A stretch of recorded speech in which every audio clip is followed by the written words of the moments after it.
உன்னதமானவருக்கே ஸ்தோத்திரம். ஆண்டவராகிய இயேசு கிறிஸ்துவின் நாமத்தினாலே என்போடு கூட உங்களை வாழ்த்தி வரவேற்கின்றேன். கடந்த நாட்கள்ல நம்ம ஒவ்வொரு சீசர்களும் எப்படி ஆண்டவருக்காக தங்களுடைய கடைசி காலங்களில் மரித்தார்கள், இரத்த சாட்சியாக தங்களை ஒப்பு கொடுத்தாங்க அப்படிங்கிறத சுருக்கமாக நம்ம பார்த்து வருகின்றோம். இன்னைக்கு அதன் அடிப்படையில் இன்னைக்கு யாரை குறித்து நம்ம பார்க்க போகிறோம் அப்படின்னா, அப்போஸ்தலனாகிய மத்தேயுவை குறித்து நம்ம பார்க்க போகிறோம். ஆயக்காரனாகிய ஆயத்துறையில பணிவிடை செய்து கொண்டிருந்த மத்தேயுவை ஆண்டவர் அழைத்த பொழுது, மத்தேயு 9வது அதிகாரத்துல 9-10 வசனங்களை நம்ம பார்க்கின்றோம். அழைத்த உடனே அப்படியே ஆண்டவரை பின்பற்றி வந்த அந்த மத்தேயுடைய வாழ்க்கையில அவர் கடைசி வரைக்கும் எப்படி ஆண்டவருக்காக தன்னையே அவர் ஒப்பு கொடுத்தார், கடைசி நிமிடத்துல வந்த அந்த பாடுகளை எப்படி அவர் சகித்தார் என்று சொல்லி இன்னைக்கு நம்ம பார்க்க போகின்றோம். இந்த மத்தேயுனுடைய பெயர் எந்த அர்த்தத்தை குறிக்க அப்படின்னா, யெகோவாவின் நன்கொடை அல்லது தேவனுடைய ஈவு என்று சொல்லி அந்த அர்த்தத்தை குறிக்கின்றது. இந்த மத்தேயுக்கு இன்னொரு பெயர் என்னன்னு அப்படின்னா, லேவி அப்படின்னு சொல்லக்கூடிய அந்த பெயர்ல அவர் அழைக்கப்படுகின்றார். லேவி அப்படின்னா சேர்ந்திருத்தல் என்று சொல்லி பெயர் கொள்ளப்படுகின்றது. அவருடைய தகப்பனார் பெயர் அல்பேயு. அவர் பிறந்தது வளர்ந்தது எல்லாமே கலிலியா என்கின்ற அந்த பகுதியில தான்.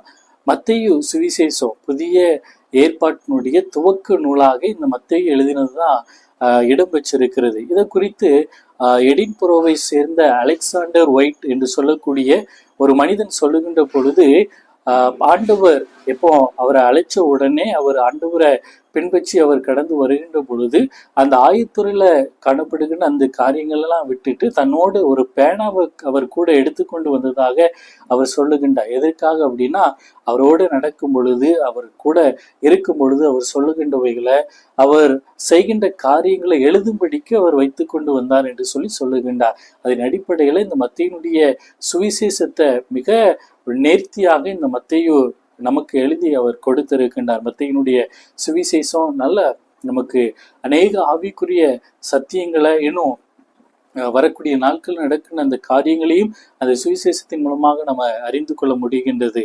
இப்ப இந்த மத்தேயு ஆண்டவருக்கென்று ஆண்டவரோடு கூட தன்னை அர்ப்பணித்து அவர் இணைத்து கொண்டு ஊழியம் செய்து வருகின்றார். இப்ப ஆண்டவர் பரமேறினதற்கு பிற்பாடு அவருடைய ஊழியங்கள் எப்படி நடக்கு அப்படின்னா, முதலாவது எத்தியோப்பியாவில் அவர் ஊழியம் செய்கின்றார். அதற்கு பிற்பாடு மாசிடோனியா, பெர்சியா, பார்த்தியா என்ற தேசங்களுக்கெல்லாம் அவர் கடந்து சென்று அவர் ஊழியம் செய்கின்றார். குறிப்பாக 15 வருடங்கள் எருசலேமிலே அந்த பகுதியிலே இருந்து அவர் ஊழியத்தை செய்கின்றார். யூதர்களிடையே அவருடைய ஊழியத்தை அவர் எடுத்துக்கொண்டு அவர் செய்கின்றார். அநேகர ஆண்டவருக்கென்று அவர் மாற்றுகின்ற அந்த பணியில அவர் ஈடுபட்டார். பிற்பாடு அவருடைய கடைசி கால ஊழியங்கள் எல்லாமே எங்க அமைந்தது அப்படின்னா, எத்தியோப்பியா அப்படிங்கிற இன்னைக்கு இருக்கக்கூடிய ஈஸ்ட் ஆப்பிரிக்கா அந்த பகுதியில் அவர் கடந்து சென்று அவர் ஊழியத்தை பல ஆண்டுகள் அங்கிருந்து செய்கின்றார். இப்போ ஊழியத்திற்கு அங்க கடந்து செல்லுகின்ற பொழுது அந்த சூழ்நிலைகள் எப்படி இருக்கு அப்படின்னா, அங்க ஒரு மன்னன் இருக்கிறார், ஏக்லிப்பஸ் என்று சொல்லக்கூடிய ஒரு மன்னன் இருக்கிறார். அவருடைய தலைமையில சூப்பரா மினிஸ்ட்ரி அழகா அங்க எல்லா ஊழியர்களும் செய்யறாங்க. மத்தேயும் ஊழியத்தை செய்கின்றார். இந்த ஜனங்களுக்கு, கிறிஸ்தவர்களுக்கு ஒரு நல்ல ஒரு திறந்த வாசல் இருக்கிறது. ஆனா இந்த ஏலிகிப்பஸ் மரித்ததுக்கு பிற்பாடு என்ன நடக்கு அப்படின்னா, கிடாகஸ் என்று சொல்லக்கூடியவர் அவருடைய இடத்துல மன்னனாக அமர்த்தப்படுகின்றார். ஆனா அந்த மன்னன் நல்ல ஆதரவு, அதனால கிறிஸ்தவம் வளர்ந்துச்சு. ஆனா இந்த கிடாகஸ் எப்படின்னா பயங்கர எதிர்ப்பாளர். கிறிஸ்தவர்களுக்கும் அவங்களை அறிவிக்கிறவர்களுக்கும் பயங்கர, யாரெல்லாம் அறிவிக்கிறார்களோ அவர்களெல்லாம் மூர்க்கத்தனமா தாக்குறது, அப்படிப்பட்ட ஒரு வைராக்கியமான ஒரு எதிர்ப்பாளராக அவர் இருந்தார். இப்ப இந்த சூழ்நிலையில தான் அந்த கிபி 90ஆம் நூற்றாண்டுகள்ல இந்த எத்தியோப்பியாவில் ஊழியம் செய்து கொண்டிருக்கிற பொழுது மத்தேயு ஒரு சர்ச்சில் நின்று அவர் ஜெபம் பண்ணி கொண்டிருக்கிறார். அங்கிருந்து மக்களுக்கு சுவிசேஷத்தை போதித்து கொண்டிருக்கிறார். இப்ப இதை அறிந்த அந்த எதிர்ப்பாளர்கள் என்ன செய்யறாங்க அப்படின்னா, மத்தேயு இருக்கக்கூடிய இந்த சபைக்கே அவர்கள் வருகின்றார்கள். அந்த நாட்கள்ல மத்தேயு ரொம்ப ஒரு வயது முதிர்ந்தவராக தான் இருக்கின்றாரு. அவர் அங்கிருந்து பேசிக்கிட்டு இருக்கின்றார். அந்த எதிர்ப்பாளர்கள் சபைக்குள்ளேயே அவங்க என்ன செய்யறாங்க அப்படின்னா, அவர் இருக்கிற இடத்துல சங்கிலிகளினால அவரை கட்டிட்டு வாசல்ல இருந்து அவரை திறன்னு சொல்லி எல்லா மக்களும் பார்க்கின்ற வண்ணம் அவரை இழுத்து கொண்டு ஊருக்கு நடுசுல அவரை கொண்டு வந்துடுறாங்க. அங்கு கொண்டு பயங்கரமா அவரை அடித்து துன்பப்படுத்துறாங்க. அதுக்கு பிற்பாடு அவருடைய தோலை படிப்படியா அவங்க பிச்சு எடுக்காங்க. அவருடைய தோலை முழுமையாக அவருடைய சரீரத்திலிருந்து அகற்றி அந்த தோல், இப்போ நமக்கு ஒரு சின்ன காயம் பட்டாலே எந்த அளவுக்கு நமக்கு வலிக்கும், ஆனால் முழு தோலையும் எடுத்ததுக்கு பிற்பாடும் அவங்க எந்த அளவுக்கு அந்த தோல் உரிக்கப்பட்ட சரீரத்துல காயப்படுத்த முடியுமோ அந்த அளவுக்கு அவரை மிக கொடூரமான முறையில காயப்படுத்துறாங்க. கற்களால் அவரை எறிகிறாங்க.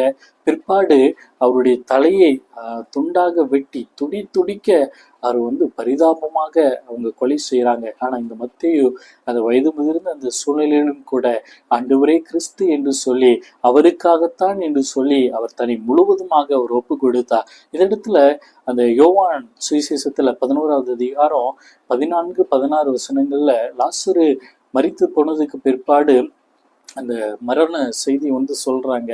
அப்போ மரித்து போனான் என்று சொன்ன உடனே தோமா சீசன் சொல்லுகின்றார் மற்ற சீசர்களை நோக்கி அந்த 16வது வசனத்துல, அவரோடு கூட மரிக்கும்படி நாமும் போவோம் வாருங்கள் என்று சொல்லி அந்த தோமா ஒரு அழைப்பை கொடுக்கின்றார். ஆமாங்க, அந்த தோமா அழைத்த பிரகாரம் தான் வெறுமனை வார்த்தைக்காக அல்ல, வாழ்க்கையிலே அவங்க நடைமுறைப்படுத்தி காண்பிச்சாங்க.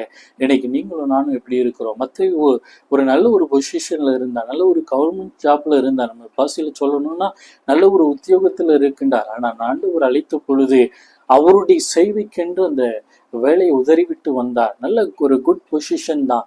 பட் ஆண்டவருக்காக இன்னைக்கு வேர் வி ஆர், ஆண்டவருக்காக நம்ம எங்க இருந்தாலும் சரிங்க, என்ன பண்ணாலும் சரி, ஆண்டவருக்காக வாழ்வதற்குன்னு நம்மளை ஒப்பு கொடுப்போம். இந்த மத்தேயு போல கடைசி நிமிடம் வரைக்கும் இந்த உலகத்தினால நம்ம செத்து போய் விடக்கூடாது, இந்த உலகத்தின் பாவத்தினால நம்ம மடிந்து விடக்கூடாது, இந்த உலகத்துல இரத்த சாட்சியாக மரிக்க நேரிட்டாலும் கூட என் ஆண்டவருக்காக என்று சொல்லி நம்ம வைராக்கியம் பாராட்டுறவர்களாக நம்ம இருக்கணும். வந்ததை தின்று வறுமனை வாழ்ந்து விதி வந்தால் சாவோம் என்று சொல்லி நம்ம வாழாம நம்முடைய சரீரத்துல தெய்வன் விரும்பாத செயல்கள் எல்லாம், அந்த அக்கிரமான காரியங்கள் எல்லாம் அழித்து தெய்வக பக்தியில நாள்தோறும் இந்த மத்தேயு போல நம்மளும் வளர்வதற்கு, வாழ்வதற்கு, அர்ப்பணிப்பதற்கு ஒப்பு கொடுப்போம். நிச்சயமாகவே ஆண்டவர் நம்மை ஆசீர்வதிப்பார். ஆமென்.